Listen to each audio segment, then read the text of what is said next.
Broadcasting from a galaxy not so far away, this is Inalienable Rights, the podcast that will take you on a journey across continents from North America to Africa to the Caribbean and back again. The Steward family will share their stories and all they've learned about life, faith, and the pursuit of medicine.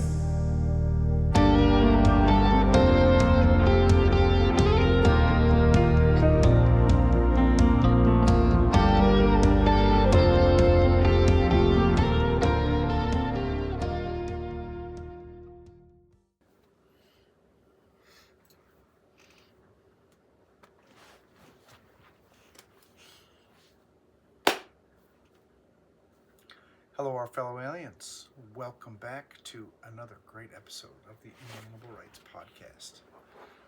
We are your hosts. I'm Justin. And I'm Alyssa. The most beautiful Alyssa. And if you're watching this, I am just moving the computer because it casts an awful extra glare on my glasses, so I don't really want it right in front of me. So now it covers my stomach. It's okay. Can we put it over on that side? We can put it over here on this side. It's okay if it's in the video.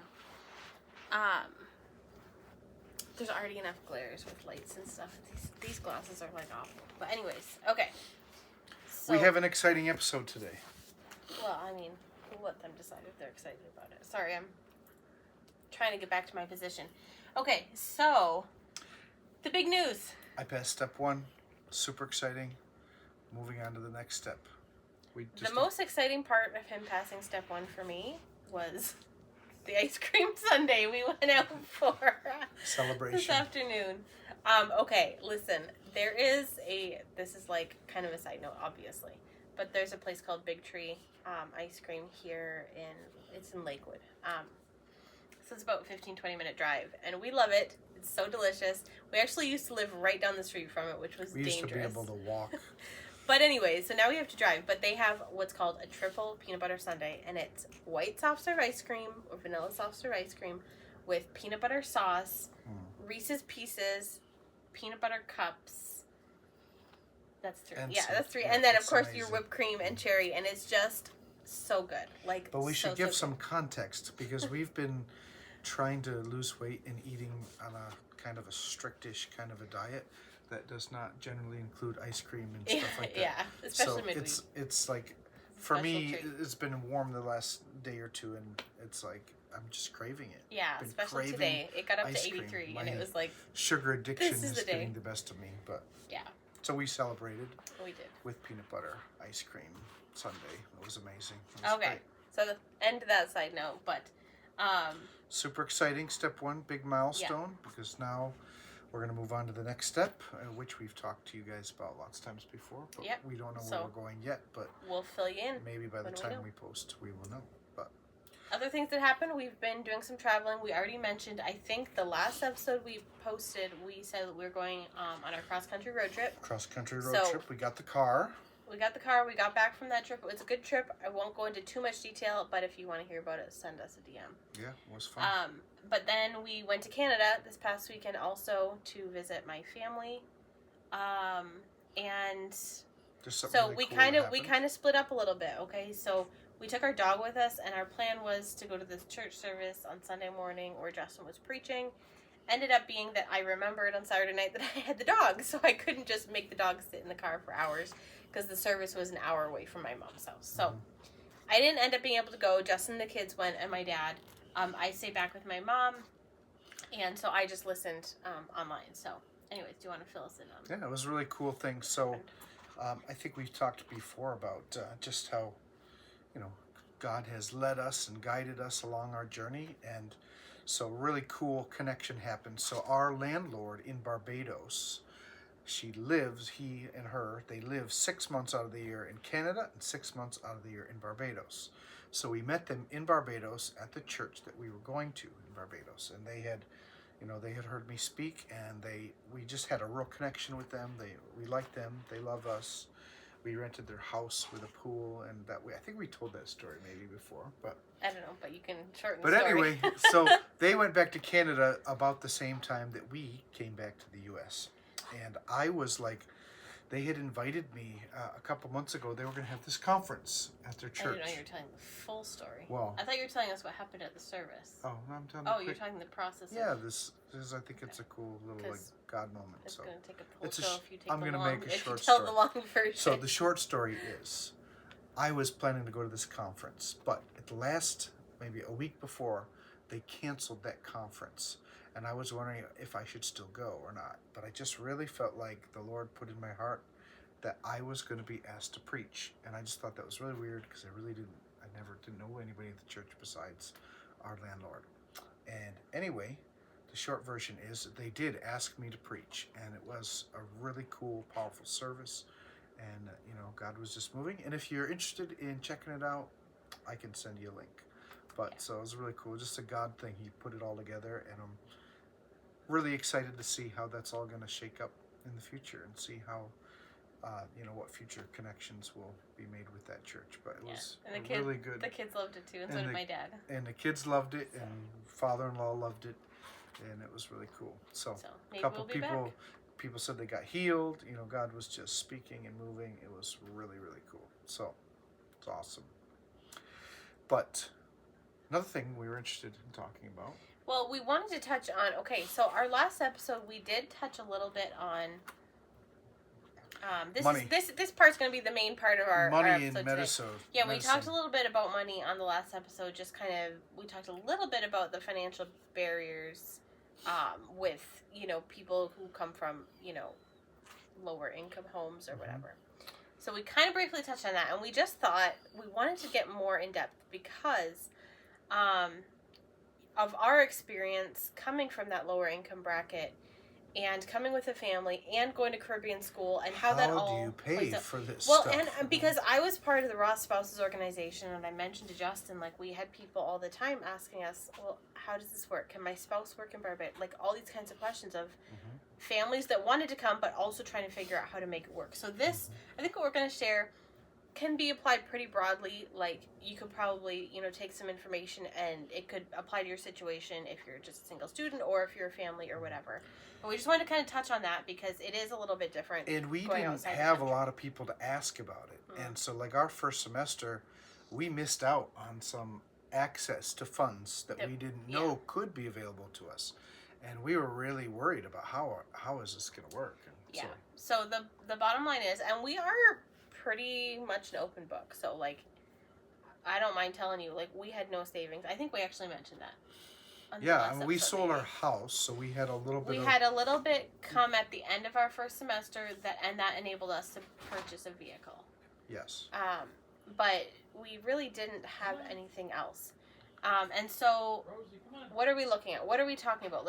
We're walking into this, and we were just talking about how, we didn't have savings. We did sell our house after the first semester, but facing this whole thing, we didn't really have a good idea of what we were doing. We did kind of go into it kind of blindly. We knew financial aid was available as Americans. Now, we have Canadian friends that come. It's very different for Canadian students. They have to get some other types of loans in Canada. So the big thing to know is, as a U.S. citizen, you are eligible to receive the financial aid from the United States government. So you get subsidized loans, and then after you get to a certain point, then you get unsubsidized loans, but that only covers up to a certain amount, and then you have to get graduate plus loans. So that between those three things, I guess, you could cover your full tuition, and then you'll get an extra chunk of money that's supposed to cover your housing and food. But it's a little bit tricky when you come with a family because it's based on a single student, what it would cost to eat and what it would cost to live. Which obviously we came with 5 mouths to feed, and it was not enough for us to... So just to kind of break it down a little bit, so to understand, the amount for housing, when we were living on campus housing, they call it on campus, but it's not actually on campus. But anyways, student housing, our house rental price broken down per month was about $1,900. Something like that, yeah. $1,900 USD. Okay, so a single student, Their price was about $900. So they shared a house with 2 other students. So there was 3 students sharing a house. So their price is $1,000 less than a family. But the family is getting the same amount of financial aid as a single student. So if you just do the math, I mean, also one student is paying one utility bill, for one bedroom, whereas we are paying the utilities for the whole house, et cetera, et cetera. But for the housing, they did give us the full amount for the housing based on the quarterly prices. So they give it to you all at the beginning of the semester.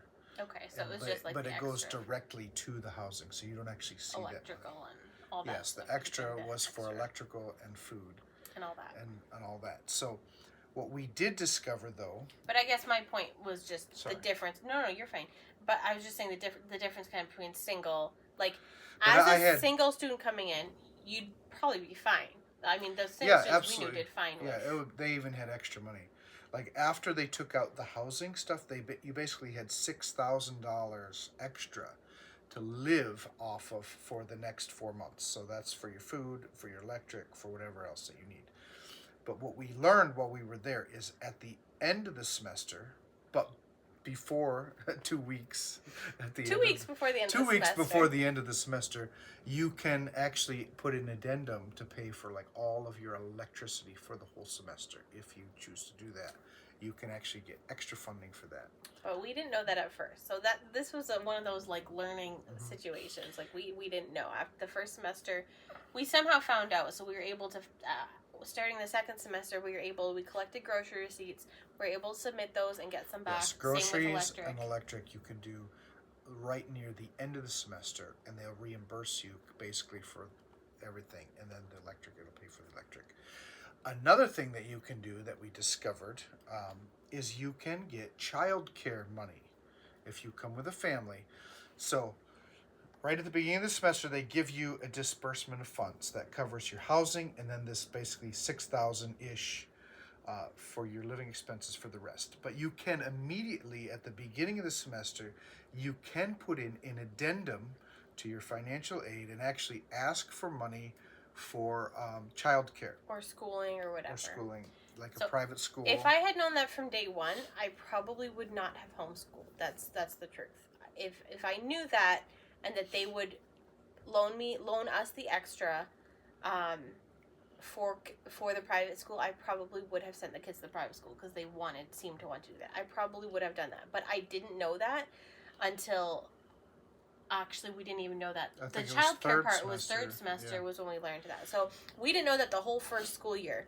And so it was like, then by the time we found out, it was like, well, we're only going to be there for, 2/3 of the second school year for kids' school years. It didn't make sense. But that was a game changer for us. So we still found a way to actually make that work for us. I won't go into explicit detail, but we were able to get some extra. Yeah, if you need like daycare. And we did make good use of that because I was working on my bachelor's, and so we had somebody that came in once a week to help tidy the house first of all. But she ended up being our kind of babysitter, and so she would come a lot of days, and then I could just go and get my bachelor's done while Justin was able to still study. So that worked out really well. And when you went on your missions trip, she came every day for a week. For a week. So that was really cool. That was a game changer. So you can make 2 addendums to your financial aid. So after your initial disbursement, you can make 1 addendum right away, asking for childcare. And when we moved off campus, the housing actually cost a little bit more, but it went up to like $2,250 a month. So you could also, at the beginning of the semester, you could also ask that addendum for the additional amount of rent plus the internet bill. I did both of those at the beginning. So we ended up getting, I think it ended up being almost like $15,000 more or something like that along that lines. Yeah, I'm not sure exactly. Above and beyond the initial that they had given us. So and then the second addendum. That was a game changer for us. 2 weeks before the end. Because what did it enable us to live like kings? No. But what it did enable us to actually do was, number one, we were actually able to start eating healthy. Because before that, we were pinching pennies so hard that I was like, we were barely eating a lot of protein. Our kids don't like beans, so that doesn't work for a protein source for them, and those are generally cheap-ish. But so the meat is very expensive in Barbados. Groceries are about double what they are in Western New York. So And for gas us, for the we car were is like really expensive. skimping. Like a little bit of meat goes a really long way, and then, you know, adding in all these fillers that really aren't that healthy, and especially, you know, for somebody who has type 2 diabetes and, you know, all that. So what it enabled us to do to have that extra money, what meant that I just said, hey, I'm going to be able to purchase actual healthy food and, you know, proper amounts of protein and actually fresh vegetables. And here's the thing. And I say that because sometimes people think, oh, you're on a tropical island, you have all these fresh things. No, it's actually not true. They still ship everything in, yeah. So Except for sweet eggs. peppers, which my kids were really into sweet And peppers, fish. and it was like the only fresh vegetable they would eat. Those were like $8 a pound, whereas here in the U.S. they're like usually $2 a pound. So there's the, you know, just one little thing. Like, that's why, you know, when we were scripting, it was like, oh, we have to buy this. So I was able to actually get healthier meals, healthier food, and that's when Justin and I were able to finally start, you know, eating healthier, and we found as a family that just be able to live like normal people. We probably spent close to $1,000 a month on groceries.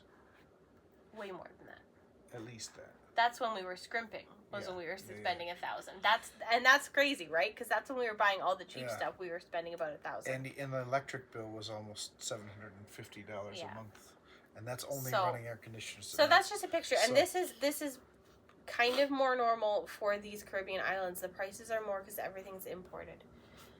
So that's just kind of a little picture if you're considering Ross or another. We enjoyed our time there, though. It was good. We don't regret going. No. These are just some cool things. Yeah, and just some things we learned. And I mean, if somebody could use them, that would be wonderful. And now I don't know if anyone watching will be able to use these. But the other thing that was important to, not for us, but another thing that's important to note, we knew another couple that was there, and she actually worked remotely. Oh yeah. And so we did hear that they were actually able to not borrow extra for living expenses because they were able to live off what she was making remotely. So he was able to only borrow tuition costs. So, you know, and these days, yes, you know, a remote job is much more available or whatever. So if that's your scenario, and there's other couples, families that did that too. And a lot of people too, a lot of students I know actually got a housing scholarship. Yeah. Which, if you know, I encourage you to ask. I didn't know that I could ask, so ask the people if could be available to you. So that would make a huge difference in your borrowing. Excuse me, but then obviously you're kind of stuck to stay in Coverly, which is fine. We liked it there. Yeah, it's fine, but the other thing for us with the remote thing is I actually did consider getting a remote job or trying to get a remote job, but I was stuck with, well, I don't have childcare. How do I get a remote job? Because I didn't yet know that I could borrow for childcare or could send my kids to school. Yeah. And so, again, if I had known that information, then I probably could have potentially gotten a remote job and gotten childcare from the very beginning, and, you know, it could have made a difference. But, again, I don't really have regrets. I think it was fine. It worked out well. It just was made for some, especially the first 2 semesters were really, really, really tight. And, you know, we did talk a little bit, and I think it was the last episode about, you know, we kind of ran into a snafu where we're just like, we don't have any money. Like, we can't afford to stay here.